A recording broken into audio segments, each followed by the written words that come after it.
जय हिंद फ्रेंड्स, मैं Santosh Kumar IAS mania में आप लोग का स्वागत है। तो चलिए आज हम लोग मिडाइवल इंडिया पढ़ रहे थे यानी मध्यकालीन भारत पढ़ रहे थे और उसमें हम लोग गुलाम वंश पढ़ चुके थे। तो आज हम लोग पढ़ेंगे खिलजी वंश। थोड़ी सी क्लास 10 से 15 दिन लेट हो गई है, कुछ कारण था, तो इसीलिए हम लोग को क्लास को अब रेगुलर हम लोग कंटिन्यू करेंगे। ठीक है, तो चलिए हम लोग शुरू करते हैं। खिलजी वंश।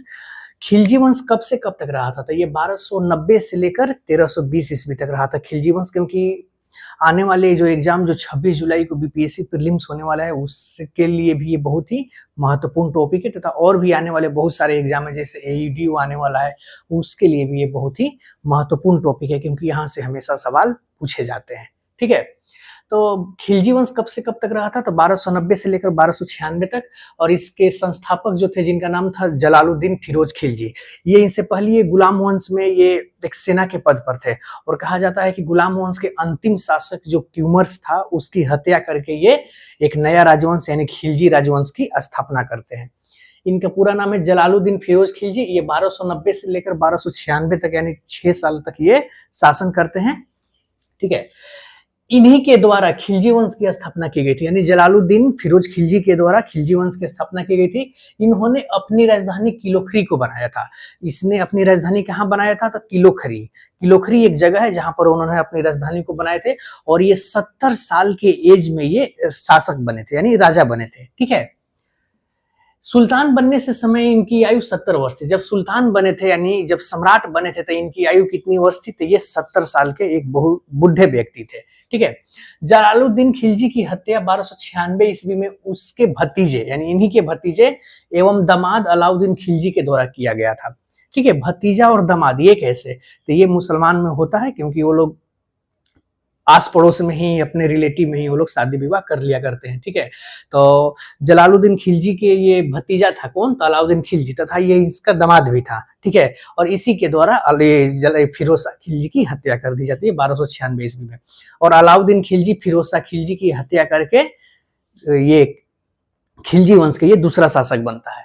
अलाउद्दीन खिलजी 1296 से लेकर 1316 ईस्वी तक रहता है और ये मध्यकालीन भारत के इतिहास के सबसे सर्वोत्तम शासकों में से इसकी गिनती अलाउद्दीन खिलजी की होती है, क्योंकि बहुत ही निपुण शासक था और दिल्ली सल्तनत के लिए बहुत सारा चीज काम करके ये गया था। ठीक है, देखिए अलाउद्दीन खिलजी का बचपन का नाम अली गुरसप था। इसका नाम क्या था? तो अली गुरसप ये बचपन का नाम था और बहुत सारे एग्जाम में ये सवाल पूछा गया है, तो आप लोग इसको ध्यान रखिएगा।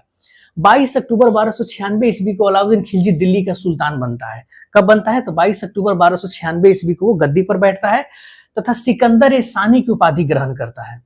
सिकंदर ए सानी यानी सिकंदर ए सानी कहने का मतलब दूसरा सिकंदर, यानी अपने आप को दूसरा सिकंदर कहकर संबोधित करता है कि जो सिकंदर विश्व विजेता बनना चाहता था, अब इसका सपना था अलाउद्दीन खिलजी का कि मैं विश्व विजेता बनकर पूरे विश्व पर राज करूंगा। लेकिन अपने मंत्री के समझाने के मतलब इसके मंत्री इसको समझाए कि देखो ज्यादा बड़ा बड़ा मत सोचो, उतना तुम नहीं कर पाओगे। उसके बाद ये विश्व विजय का सपना ये छोड़ ही देता है और एक नया धर्म भी चलाना चाहता था ये। फिर अपने मंत्री के कहने पर आकर वो भी त्याग देता है। ठीक है, अलाउद्दीन खिलजी ने सेना को नगद वेतन देने एवं अस्थायी सेना रखने की नींव डाली। दिल्ली सल्तनत का पहला ऐसा शासक था जिन्होंने अपने सेना को नगद वेतन देना प्रारंभ किया तथा दिल्ली सल्तनत में अस्थायी सेना रखने वाला ये पहला शासक था। कौन? तो अलाउद्दीन खिलजी। ठीक है, घोड़ा दागने, याद रखिएगा, घोड़ा दागने तथा सैनिकों का हुलिया लिखने की प्रथा की शुरुआत अलाउद्दीन खिलजी ने ही की थी। घोड़ा दागने तथा सैनिकों की हुलिया रखने मतलब हुलिया लिखने, क्योंकि दिल्ली उस समय दिल्ली सल्तनत में सबसे ज्यादा सैनिक किसी के पास थे। तो पेमेंट टूमेंट देने के लिए क्या करता था कि वो घोड़ा पर एक मोहर, दागने का मतलब एक मोहर, एक ठप्पा मरवाता था। ठीक है, और सैनिकों का हुलिया लिखने यानी आजकल मतलब आज के आधार कार्ड से आप लोग समझ सकते हैं कैसे आधार कार्ड हम लोग का पहचान पत्र है, तो उस समय ये सैनिकों के हुलिया रखने यानी सैनिकों को हुलिया, जो हुलिया कहने का मतलब जो चेहरे पर जो जो चीज होता था उसको वो पॉइंट कर लेता था कि इसके चेहरा पर ये है, ऐसा कट का निशान है, क्योंकि उस समय फोटो कैमरा तो थी नहीं। तो ऐसे ही ये अलाउद्दीन खिलजी किया करता था, हुलिया सैनिकों के लिखता था। क्योंकि क्या होता था कि इससे पहले एक सैनिक 2 से 3 बार 4 बार 5 बार पेमेंट ले चुके थे, मतलब ले लेते थे। ठीक है, इसी कालाबाजारी को बचाने के लिए इसने हुलिया प्रथा शुरुआत की थी। ठीक है, अलाउद्दीन खिलजी ने भू राजस्व की दर 1/2 भाग किया था, सीधे आधा कर दिया था। लगान सीधा आधा, भू राजस्व की दर सीधे बढ़ाकर 1/2 कर दिया था और भी सारे कर को लगाता है जो हम लोग आगे अभी देख रहे हैं। अलाउद्दीन खिलजी ने खम्स, खम्स का मतलब होता है लूट का धन, जो मतलब कहीं युद्ध करके लूट कर जो लाते हैं उसी को खम्स या खुम्स कहा जाता है। लूट का धन में सुल्तान का हिस्सा 1/4। इससे पहले अलाउद्दीन से पहले जो खम्स यानी लूट का जो धन होता था उसमें सुल्तान को 1/4 मिलता था, लेकिन अलाउद्दीन ने क्या करता है कि ये 1/4 के स्थान पर 3/4 कर देता है। पहले सुल्तान को 1/3 भाग दिया जाता था, लेकिन अलाउद्दीन खिलजी इसको 1/3 से 3/4 कर देता है। ठीक है। अलाउद्दीन खिलजी ने व्यापारियों में बेईमानी रोकने के लिए कम तौलने वाले व्यक्ति के शरीर से मांस काट लेने का आदेश दिया था तथा अपने शासनकाल में मूल नियंत्रण प्रणाली को दृढ़ता से लागू किया था। अलाउद्दीन खिलजी के बारे में कहा जाता है कि जो जितने भी बाजार में काला बाजारी थी, लोग कम तौल के दे देते थे, कम सामान देते थे, उनको रोकने के लिए अलाउद्दीन खिलजी क्या करता था कि जो व्यक्ति जितना कम वजन को तौलता था उतना उसके शरीर से मांस को कटवा लेता था। ठीक है। आज के जैसा नहीं था कि आज आप 1 केजी के स्थान पर आपको 700 ग्राम मिल जा रहा है, 800 ग्राम मिल जा रहा है। उस समय ये होता था, उस समय भी होता था। तो उसी कालाबाजारी को रोकने के लिए अलाउद्दीन खिलजी क्या करता था कि उसके शरीर से यानी दुकानदार के शरीर से उतना मांस को ये कटवा लेता था। तो आप लोग समझ सकते थे कि ये कितना ये क्रूर शासक रहा होगा अलाउद्दीन खिलजी। ठीक है। अलाउद्दीन खिलजी दिल्ली सल्तनत में अगर देखा जाए तो इसका जो स्थान होता है एक बहुत ही अच्छा स्थान होता है, क्योंकि दिल्ली सल्तनत में बहुत सारे काम भी ये किए थे। अब देख लेते हैं थोड़ा सा अलाउद्दीन खिलजी का विजय अभियान, क्योंकि ये अभियान भी किया था दक्षिण की ओर, उत्तर दक्षिण चारों तरफ अपने सैनिकों को भेजकर उन पर अपना नियंत्रण स्थापित किया था। ठीक है। अब उत्तर भारत में अलाउद्दीन खिलजी कहाँ गए, इसको आप लोग क्योंकि एग्जाम में मैचिंग आता है। ठीक है।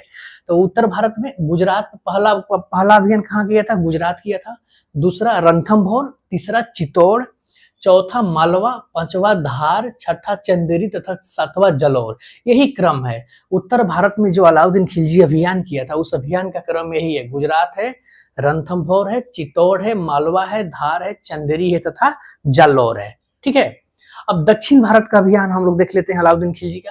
तो दक्षिण भारत में पहला है देवगिरी, वारांगल, द्वार समुद्र तथा मालाबार। इस क्रम को याद रखिएगा, बहुत सारे एग्जाम में बीपीएससी में भी ये ऐसा सवाल पूछा गया है मैच करने के लिए कि अलाउद्दीन खिलजी का जो अभियान था उसको आप क्रम से सजाइए।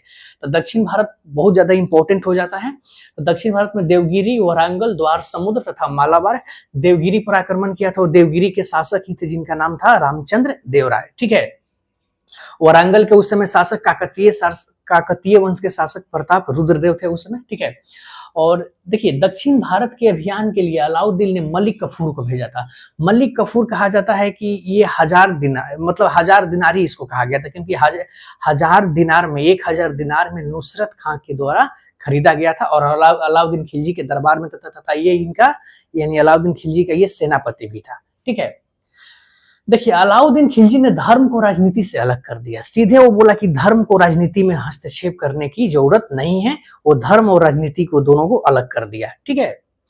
तथा खलीफा से अपने सुल्तान के पद की स्वीकृति लेने की आवश्यकता भी नहीं समझी, क्योंकि इससे पहले आप लोग देख सकते हैं कि इल्तुतमिश ने खलीफा से अपने पद की वैधानिकता प्राप्त की थी 1228 ईस्वी में। इससे पहले हम लोग क्लास में पढ़ चुके हैं। लेकिन अलाउद्दीन खिलजी सुल्तान से अपने पद की मतलब ये सुल्तान से ये खलीफा से अपने सुल्तान का पद मतलब स्थापित करने के लिए ये नहीं सोची, बोली कि नहीं, क्योंकि ये पहले ही बोल चुका है कि हम राजनीति और धर्म को दोनों को अलग रखेंगे। क्योंकि अगर राजनीति और धर्म आड़े आएगी, दोनों टकराएगी, तो कोई भी चीज का विकास अच्छे तरीका से नहीं होगा। आप लोग अभी के चीज से आप लोग जोड़ सकते हैं। ठीक है। अलाउद्दीन खिलजी ने 2 नए कर लगाए थे। देखिए पहला टैक्स तो सीधे ले लेता था, 50% आपका लगान ले लेता था। 2 नए टैक्स, पहला टैक्स है मकान कर, जिसको घरई कर बोलते थे, जो घर पर टैक्स लगता था। दूसरा है चराई कर। चराई कर होता था ये दुधारू पशु पर लगाया जाता था। तो अलाउद्दीन खिलजी मकान पर टैक्स तथा चराई पर यानी जो पशु जो फसल को चरते थे उस पर भी ये टैक्स जोड़ता था। ठीक है। और अलाउद्दीन खिलजी पर ये कहानी होती है जो मलिक मोहम्मद जायसी के द्वारा एक पुस्तक लिखी गई थी जिसका नाम था पद्मावत, और उस पर फिल्म भी बनी है। ठीक है।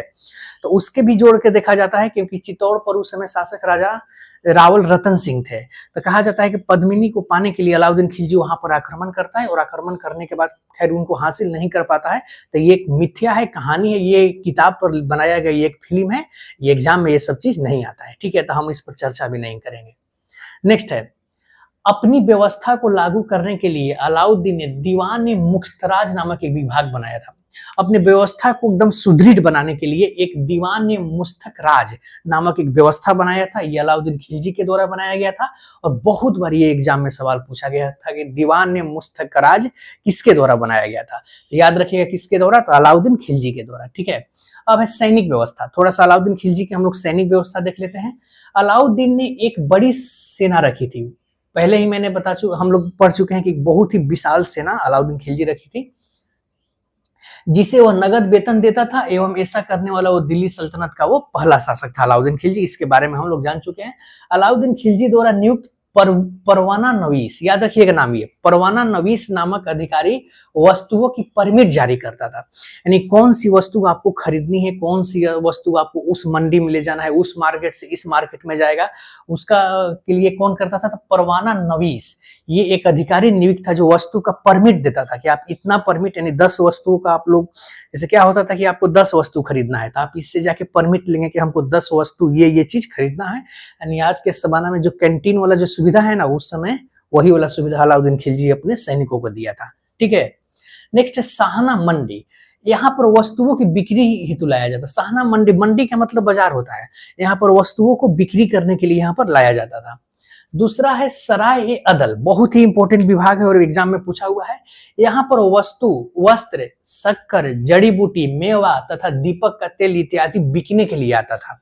यानी जो बहुत सारे सामान जो मतलब बिकने के लिए जो आता था वो सराय अदल में आता था। ठीक है, और व्यापारी यहाँ पर आते थे, अपने सामान को मतलब रखते थे और यहाँ से परमिट लेने के बाद आपको जो जो सामान लेना है आप वहां पर जाकर सामान आप ले सकते हैं। ये सैनिकों के लिए बनाया गया था क्योंकि बहुत भारी संख्या में सैनिक थे, तो उनको कुछ तो रियायत देनी पड़ेगी, कुछ तो छूट देनी पड़ेगी, तो पेमेंट के साथ इनको इसमें भी छूट मिलती थी। ठीक है, आगे हम लोग आ जाते हैं। अब अलाउद्दीन खिलजी के द्वारा बनाया गया कुछ इंपॉर्टेंट हम लोग चीज देख लेते हैं। जमियत खाना मस्जिद, याद रखिएगा सब एग्जाम में पूछा हुआ है। जमियत खाना मस्जिद, अलाई दरवाजा, सीरी का किला व 1000 खंभा का महल का निर्माण अलाउद्दीन खिलजी के द्वारा कराया गया था। आप लोग अगर कुतुब मीनार परिसर में दिल्ली गए होंगे तो कुतुब मीनार परिसर, कुतुब मीनार के जस्ट बगल में 100 मीटर के दूरी पर वहां एक आधा अधूरा मतलब कुछ थी मीनार टाइप के बनाया गया है, लेकिन खैर वो पूरा नहीं हो चुका था। कहा जाता है कि अलाउद्दीन खिलजी कुतुब मीनार से भी ऊंचा वो मीनार बनाना चाहता था, लेकिन थोड़ा सा ही जैसे ही काम करता है उसके बाद अलाउद्दीन खिलजी की मृत्यु हो जाती है। उसके बाद वो मीनार जो होता है मतलब अधूरा के अधूरा ही रह जाता है। अभी भी आप लोग जाकर कुतुब मीनार परिसर में देख सकते हैं। ठीक है, देखिए अलाई दरवाजा को इस्लामी वास्तुकला का रत्न कहा जाता है। ये एग्जाम में क्वेश्चन पूछा हुआ है। जो अलाई दरवाजा था वो अलाउद्दीन खिलजी के द्वारा बनाया गया था, को इस्लामी वास्तुकला का रत्न कहा जाता है। ठीक है, अलाउद्दीन खिलजी की मृत्यु 1313 ईस्वी में हो गई थी। कहा जाता है कि 1316 में इसकी मृत्यु हो गई थी अलाउद्दीन खिलजी की। और अलाउद्दीन खिलजी दिल्ली सल्तनत का एक ऐसा शासक था जो हमेशा अपने काम में मतलब काम में डूबा रहता था, और कहा बहुत सारी इसके बारे में कहानी प्रचलित है। खैर वो तो एग्जाम में नहीं आएगा, तो हम लोग एग्जाम से रिलेटेड ही देखते हैं। देखिए अलाउद्दीन खिलजी का उत्तराधिकारी मुबारक खिलजी हुआ। ठीक है, मुबारक खिलजी, इससे नग्न स्त्री पुरुष की संगत पसंद थे। ये थोड़ा सा रंग मिजाज किस्म का व्यक्ति था ये। ठीक है, मुबारक खिलजी कभी कभी राज दरबार में स्त्री का वस्त्र पहनकर आ जाता था। ऐसा व्यक्ति था कि कभी कभी अपने दरबार में खुले कोई स्त्री का कपड़ा पहनकर ये घुमा करता था, दौड़ा करता था। लेखक बर्नी, याद रखिएगा बहुत ही बड़े मध्यकालीन के बहुत ही बड़े लेखक हैं। लेखक बर्नी के अनुसार मुबारक खिलजी कभी कभी नग्न होकर दरबारियों के बीच दौड़ा करता था। बताइए, ऐसा शासक, रंगीला मिजाज का शासक था ये, कि दरबारी के बीच नंगे दौड़ा करता था। मुबारक खिलजी ने खलीफा की उपाधि धारण की थी। इसमें एक ही चीज इंपॉर्टेंट है, जो यही लाइन इंपॉर्टेंट है कि खलीफा का उपाधि धारण करने वाला दिल्ली सल्तनत का पहला शासक कौन था? तो ये मुबारक खिलजी अपने आप को ये खलीफा घोषित कर दिया था। ठीक है, और ये एग्जाम में पूछा भी हुआ है, बीपीएससी में पूछा भी हुआ है।